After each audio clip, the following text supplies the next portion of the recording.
ఇది నా చివరి రోజు అయినప్పటికీ ఇంపార్టెంట్ సబ్జెక్ట్ కాబట్టి మాట్లాడుతున్నాను అధ్యక్ష. టీఆర్ఎస్ పార్టీ ఒంటరిగా పోటీ చేయాల్సి వచ్చిందో అధ్యక్ష. ఆనాడు నాకు పార్టీ నుంచి వచ్చినటువంటి రిక్వెస్ట్ ఏంటంటే, నువ్వు నిజామాబాద్లో చేసినటువంటి పనికి నిన్ను నిజామాబాద్లో దాదాపుగా ఇంటింటికి గుర్తుపడతారు కాబట్టి నువ్వు ఎంపీ టికెట్ తీసుకొని అక్కడ ఉంటే అందరు ఎమ్మెల్యేలు మనం గెలిచేటటువంటి ఆస్కారం ఉంటుంది కాబట్టి నువ్వు ఇక్కడ పోటీ చేయాలని ఆనాడు టీఆర్ఎస్ పార్టీ నాకు పిలిచి పార్లమెంట్ టికెట్ ఇచ్చింది అధ్యక్ష. నేను ఎప్పుడు కూడా వారిని అడుక్కొని టికెట్ తీసుకోలేదు అధ్యక్ష. నిజామాబాద్ ప్రజలు దాన్ని గౌరవించారు. 9కి 9 కంప్లీట్గా నిజామాబాద్లో ఎమ్మెల్యేలని గెలిపించారు అధ్యక్ష. తద్వారా టీఆర్ఎస్ ఇండిపెండెంట్గా ఆనాడు అధికారంలోకి వచ్చింది అధ్యక్ష. అందరం సంతోషపడ్డాం అధ్యక్ష. నేషనల్ పార్టీస్ మీద డిపెండ్ కాకుండా ఒక స్వీయ రాజకీయ అస్తిత్వం ఈ రాష్ట్రానికి ఉంటుందని చెప్పి టీఆర్ఎస్ పార్టీ అధికారంలోకి వస్తే తెలంగాణ ప్రజలకు మేలు జరుగుతుందని చెప్పి అందరం కూడా పనిచేసాం అధ్యక్ష, కష్టపడ్డాం. అదేవిధంగా మొదటిసారి పార్లమెంట్లో ఉన్నటువంటి మనందరం కూడా మీకు తెలుసు అధ్యక్ష, ఇక్కడ కూడా చాలామంది సహచరులు ఉన్నారు. చాలా అంశాల మీద, విభజన అంశాల అన్నిటి మీద కూడా నిరంతరం పోరాటం చేసి అది హైకోర్టు సాధించుకోవడం కావచ్చు అధ్యక్ష, కాళేశ్వరం లాంటి పెద్ద ప్రాజెక్టులకు అనుమతులు సాధించుకోవడం కావచ్చు అధ్యక్ష, అనేక అంశాల మీద కొట్లాడి కూడా పనిచేసినాం అధ్యక్ష. అంటే ఈ అంశాలు చెప్పడంలో ఉద్దేశం ఏంటంటే అధ్యక్ష, కేవలం పదవులు కావాలి రాజకీయం కోసమే టీఆర్ఎస్ పార్టీలోకి నేను వెళ్ళలేదు అధ్యక్ష. ఆనాడు టీఆర్ఎస్ పార్టీకి అవసరం, తెలంగాణ ప్రజలకు అవసరం అని చెప్పినారు కాబట్టి వెళ్ళిన అధ్యక్ష. వెళ్ళిన తర్వాత కూడా నిజామాబాద్ పార్లమెంట్లో ఉన్నటువంటి వారందరికీ తెలుసు అధ్యక్ష, ఒక 20 సంవత్సరాలు పెండింగ్ ఉండే అధ్యక్ష నిజామాబాద్ పెద్దపల్లి రైల్వే లైన్. కానీ మొదటి 2-3 సంవత్సరాలలోనే వెంటబడి నేను అది పూర్తి చేసుకోగలిగిన అధ్యక్ష. అంటే ఇట్లా ఒక్కొక్కటి ఏ రోల్ ఇస్తే ఆ రోల్లో పనిచేసుకుంటూ వెళ్ళినాం అధ్యక్ష. ఏ రోల్ ఇస్తే ఆ రోల్లో డెడికేటెడ్గా తెలంగాణ ప్రజలకు పనికొచ్చేటట్టుగా చేసినాం అధ్యక్ష. సో 2014లో తెలంగాణ జూన్ 2న వస్తే సెప్టెంబర్లో బతుకమ్మ పండుగ వచ్చింది అధ్యక్ష. నేను అంతకుముందు తెలంగాణ జాగృతి నుంచి దాదాపుగా 8-9 సంవత్సరాల నుంచి కంటిన్యూస్గా బతుకమ్మ పేరుతోని ప్రతి సంవత్సరం కార్యక్రమాలు చేసేదాన్ని అధ్యక్ష. 2014లో వచ్చినటువంటి బతుకమ్మ, తెలంగాణ రాష్ట్రం ఏర్పడ్డ తర్వాత వచ్చినటువంటి మొదటి బతుకమ్మ నుండే నా మీద రిస్ట్రిక్షన్స్ ప్రారంభమైనాయి అధ్యక్ష.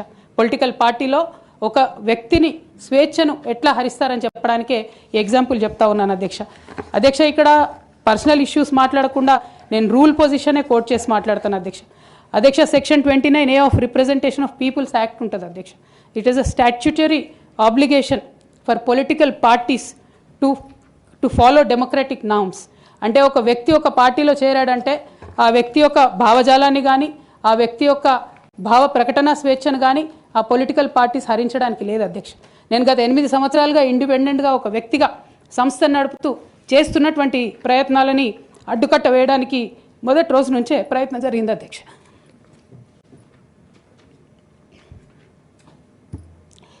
కానీ ఎక్కడ కూడా నేను తెలంగాణ బిడ్డలని, తెలంగాణ ప్రజల్ని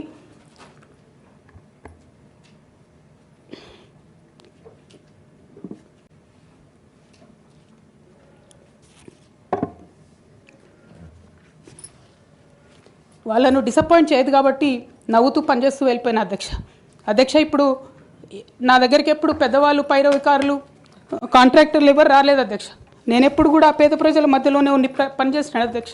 నా దగ్గరికి వచ్చినటువంటి బీడీ కార్మికులు కావచ్చు, బీడీ టేకేదారులు కావచ్చు, అంగన్వాడీ టీచర్లు కావచ్చు, ఆశా వర్కర్లు కావచ్చు, ఐకేపీ ఎంప్లాయీస్ కావచ్చు అధ్యక్ష, అదేవిధంగా జిహెచ్ఎంసీ కార్మికులు కావచ్చు అధ్యక్ష, టీచర్లు కావచ్చు అధ్యక్ష, నిరుద్యోగులు కావచ్చు, ఆడబిడ్డలు కావచ్చు, సింగరేణి ఉద్యోగులు కావచ్చు, కరెంట్ ఎంప్లాయీస్ కావచ్చు, ఎవరు వచ్చినా అధ్యక్ష నేను కాదనకుండా నాకెంత వీలైతే అంత పనిచేసి పెట్టేటటువంటి ప్రయత్నం చేసిన అధ్యక్ష. అయినా సరే అధ్యక్ష, పార్టీ మౌత్ పీసులుగా ఉండేటటువంటి పార్టీ పేపర్లు, పార్టీ ఛానళ్ళు ఏ ఒక్కరు కూడా ఎన్నడూ కూడా మద్దతు ఇవ్వలేదు అధ్యక్ష. అయినా సరే ధైర్యం వదులుకోకుండా మొక్కువని ప్రయత్నంగా నేను ప్రయత్నం చేస్తూనే వెళ్ళాను అధ్యక్ష. తెలంగాణ రాకముందు, బీఆర్ఎస్ ప్రభుత్వం ఏర్పడకముందు ఒక మాట అనుకున్నాం అధ్యక్ష. కేసీఆర్ గారే పదే ఈ మాట చెప్పారు. ఉమ్మడి రాష్ట్రంలో మనకు కాంట్రాక్ట్ వ్యవస్థ వచ్చింది, మరి కాంట్రాక్ట్ ఎంప్లాయీస్తోని, అవుట్సోర్సింగ్ ఎంప్లాయీస్తోని దేశానికి నష్టం జరుగుతుంది, రాష్ట్రానికి నష్టం జరుగుతుంది, అందరికన్నా ఎక్కువ తెలంగాణ యువకులకు నష్టం జరుగుతుందని చెప్పారు అధ్యక్ష. ఆనాడు వారు సరదాగా ఒక మాట అనేవాళ్ళు, అందరికీ కాంట్రాక్ట్ పోస్ట్ ఉంది, మరి ముఖ్యమంత్రికి కూడా కాంట్రాక్ట్ పోస్ట్ ఉంటుందా అని చెప్పి ప్రశ్నించేవారు అధ్యక్ష. కానీ తెలంగాణ వచ్చిన తర్వాత 10 ఏళ్లలో కూడా కాంట్రాక్ట్ వ్యవస్థను మనం రద్దు చేసుకోలేకపోయినాం అధ్యక్ష.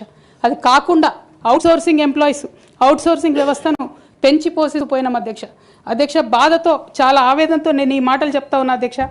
తెలంగాణ సమాజానికి ఏదైతే ప్రశ్నించడం నేర్పించినటువంటి బీఆర్ఎస్ పార్టీ అధ్యక్ష, అంతర్గత వేదికలలో అనేక సందర్భాలలో నేను ప్రశ్నిస్తే అధ్యక్ష నా మీద కక్ష కట్టారు అధ్యక్ష. కేసీఆర్ గారు చుట్టూ ఉన్నటువంటి కొందరు వ్యక్తులు తప్పక చెప్తున్నాను అధ్యక్ష ఈ మాట. ఎందుకంటే భారతదేశ రాజ్యాంగం ప్రకారం రాజకీయ పార్టీలు ఏవైనా కూడా ప్రజలకు ఒక దిక్సూచిగా నిలవాలి అధ్యక్ష, ప్రజలకు ఒక దారిదీపంగా నిలవాలి. పార్టీలోనే అంతర్గత ప్రజాస్వామ్యం లేకపోతే రాష్ట్రంలో ఎట్లా ప్రజాస్వామ్యం ఉంటుందనే విషయాన్ని కూడా మనందరం గమనించాలి. కాబట్టి ఈ మాట చెప్తా ఉన్నాను అధ్యక్ష. మరి కక్షగట్టి నన్ను ప్రశ్నించినందుకు పార్టీ నుండి బయటకు పంపించారని చెప్పక తప్పదు అధ్యక్ష. మొదటి సంవత్సరం నుంచే రాష్ట్ర స్థాయి నిర్ణయాలలో ఎక్కడ కూడా నా పాత్ర లేకుండా కట్టుబడి చేసినారు అధ్యక్ష. ఇవాళ ఆనాడు బాధపడ్డా, ఇవాళ నేను సంతోషపడతా ఉన్నా అధ్యక్ష. ఎందుకంటే అధ్యక్ష, ధర్నా చౌక్ రద్దు చేయడం అనేటటువంటిది ప్రజాస్వామిక హక్కుల్ని కాలరాయడంలో మొదటి మెత్త అధ్యక్ష.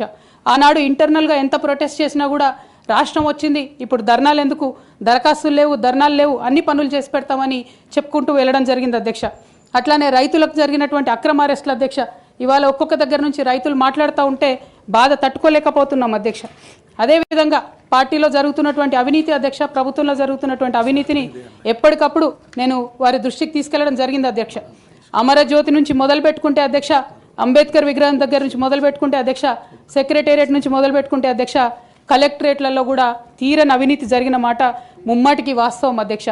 దీనికి పెద్ద ఉదాహరణలు సిద్దిపేట, సిరిసిల్లలో కట్టినటువంటి కలెక్టరేట్లు 2 వచ్చినటువంటి మొదటి వర్షానికే 2 కూడా మునిగిపోయినాయి అధ్యక్ష. ఆ విజువల్స్ అందరం కూడా మనం చూడడం జరిగింది. ఇక సిద్దిపేటలో, సిరిసిల్లలో కట్టిన కలెక్టరేట్లకే దిక్కు లేకపోతే మొత్తం రాష్ట్రంలో కట్టినటువంటి అన్ని బిల్డింగ్లు ఎట్లుంటాయన్న విషయాన్ని కూడా ఒకసారి తెలంగాణ ప్రజలు ఆలోచించుకోవాలి అధ్యక్ష. బీఆర్ఎస్ పార్టీ వైఫల్యాల్ని ఎండగడుతూ సక్సెస్ అయినటువంటి కాంగ్రెస్ పార్టీ అధ్యక్ష కంప్లీట్గా వాళ్ళు కూడా అన్ని అంశాలను ఇగ్నోర్ చేసినారు అధ్యక్ష. నేను రిక్వెస్ట్ చేస్తున్నా అధ్యక్ష, ప్రధానంగా విద్య విషయంలో, నీళ్ల విషయంలో వాళ్ళు చేస్తున్నటువంటి తప్పిదాలను మీరు కొనసాగిస్తే డెఫినెట్గా ప్రజలు మీకు బుద్ధి చెప్తారు, అందులో ఎటువంటి అనుమానం లేదు. నేను చివరిగా ఒక్క మాట చెప్తాను అధ్యక్ష. डरना नहीं किसी के भी पैरों के नाप से, डरना नहीं किसी के भी पैरों के नाप से, आखिर में पुण्य जीत ही जाएगा पाप से, आखिर में पुण्य जीत ही जाएगा पाप से. गीता में कृष्ण ने कहा अर्जुन से बस यही, गीता में कृष्ण ने कहा अर्जुन से बस यही, आखिर में पुण्य जीत ही जाएगा पाप से. అధ్యక్ష, నేను నిజం పక్షాన ఉన్నాను అధ్యక్ష, నేను నైతికత పక్షాన ఉన్నాను అధ్యక్ష. నేనేమి తప్పు చేయకుండా పార్టీలో కొంతమంది కక్షగట్టి మహిళా నాయకత్వం ఎదగకుండా పార్టీలో కొంతమంది కక్షగట్టి అధ్యక్ష, ఎక్కడైతే ఉద్యమకారుల మాటలు కేసీఆర్ గారికి చేరుతాయో, ఎక్కడైతే సామాన్య కార్యకర్తల మాటలు కేసీఆర్ గారికి చేరుతాయో, ఎక్కడైతే పేదవాళ్ళ మాటలు కేసీఆర్ గారికి చేరుతాయి అనుకున్నారు అధ్యక్ష, వాళ్ళకు అడ్డు కూడా కట్టి ఇవాళ నన్ను పార్టీ బయట వేసినారు అధ్యక్ష. అటువంటి పార్టీలో నేను ఉండదలుచుకోలేదు అధ్యక్ష. కాకపోతే మీతో నేను రిక్వెస్ట్ చేస్తా ఉన్నా అధ్యక్ష, ఏ పొలిటికల్ పార్టీ అయినా అధ్యక్ష రాజ్యాంగాన్ని స్ఫూర్తిగా తీసుకొని పనిచేయాలి అధ్యక్ష. బీఆర్ఎస్ పార్టీ ఆ స్ఫూర్తితో లేదు అధ్యక్ష. కాబట్టి నేను ఈ రాష్ట్రంలో మహిళలకు కొంత ఇన్స్పిరేషన్ ఇవ్వడానికి అధ్యక్ష, ప్రజలకు ఓవరాల్గా సేవ చేయడానికి అధ్యక్ష, ఇప్పుడు కాంగ్రెస్ పార్టీ చేస్తున్న విధానాలకు ప్రధాన ప్రతిపక్షం అధ్యక్ష ఇవాళ లేనేలేదు హౌస్లో, నిన్న మొన్న అసెంబ్లీ నడిచింది అక్కడ లేనేలేదు అధ్యక్ష. ఆ యొక్క గ్యాప్ని ఫిల్ఫిల్ చేయడానికి అధ్యక్ష నేను ఇవాళ ఒక వ్యక్తిగా ఈ హౌస్లోకి వెళ్ళిపోతున్నా అధ్యక్ష. కానీ నేను ఒక శక్తిగా ఫ్యూచర్లో చట్టసభలకు తిరిగి వస్తా అధ్యక్ష. డెఫినెట్గా ఒక పొలిటికల్ సిస్టమ్ని క్రియేట్ చేస్తా అధ్యక్ష ఈ స్టేట్లో, చేసి ఖచ్చితంగా ఒక శక్తిగా నేను తిరిగి వస్తాను అధ్యక్ష. మీ అందరి యొక్క ఆశీర్వాదంతో ఈ హౌస్లో ఈ 4-5 ఇయర్స్లో మీతో ఉన్న అనుబంధంతో నేను చెప్తా ఉన్నా అధ్యక్ష, మీరు చాలా అవకాశాలు ఇచ్చారు అధ్యక్ష, చాలాసార్లు మాట్లాడే అవకాశాలు ఇచ్చారు, అనేక సమస్యల మీద పోరాటం చేసే అవకాశం ఇచ్చారు, మీకు ధన్యవాదాలు తెలియజేస్తాను అధ్యక్ష. కాకపోతే తెలంగాణ డెవలప్మెంట్ కోసం ఇప్పుడున్న పార్టీ కూడా అంతే కమిటెడ్తో పనిచేయాలని చెప్పి డిమాండ్ చేస్తూ ఆ అన్ని అంశాలను టేకప్ చేసి మేము పనిచేస్తామని మీకు తెలియజేస్తూ మీ దగ్గర సెలవు తీసుకుంటున్నాను అధ్యక్ష. Thank you. జై తెలంగాణ. గౌరవ సభ్యురాలు సోదరిమణి కవిత గారి యొక్క ఆవేదన, భావోద్వేగం మేము అర్థం చేసుకుంటాం. భావోద్వేగాల మధ్య రాజీనామా చేయడం అంత సమంజసం కాదనేటువంటి ఉద్దేశంతోనే ఆ రోజు అదే చెప్పాను, ఈ రోజు కూడా అదే చెప్తున్నాను. మీరు ఆలోచన చేయండి, పునరాలోచన చేయండి. భవిష్యత్తు అనేటువంటిది ఎట్లా ఉంటుంది అనేది కాలమే నిర్ణయిస్తుంది. కాబట్టి భావోద్వేగంలో ఆవేదనతోనే తీసుకునే నిర్ణయాలు ఒకసారి సక్రమ బాటలో పట్టకపోవచ్చు. కాబట్టి మరొకసారి మీరు ఆలోచన చేయమని నేను రిక్వెస్ట్ చేస్తాను. ఇప్పటికే 4 months లేట్ అయింది అధ్యక్ష. ఆ పార్టీతో నాకు ఎటువంటి అనుబంధం వద్దు అధ్యక్ష. పైగా డెఫినెట్గా ఆడబిడ్డను కాబట్టి కొంత ఆవేదన తట్టుకోలేకపోతా ఉన్నా అధ్యక్ష. తమరి ముందు మాట్లాడేటప్పుడు కొంత ఇమోషన్ అవుతా ఉన్నా. బట్ ఈ 4 months మీరు ఇచ్చిన సమయంలో చాలా సుదీర్ఘంగా ఆలోచన చేసుకున్నాను అధ్యక్ష. దయచేసి రిజైన్ చేయడానికి మీరు నా రెసిగ్నేషన్ యాక్సెప్ట్ చేయమని చెప్పి మిమ్మల్ని కోరుతా ఉన్నా అధ్యక్ష. Thank you. జై తెలంగాణ. Now government bills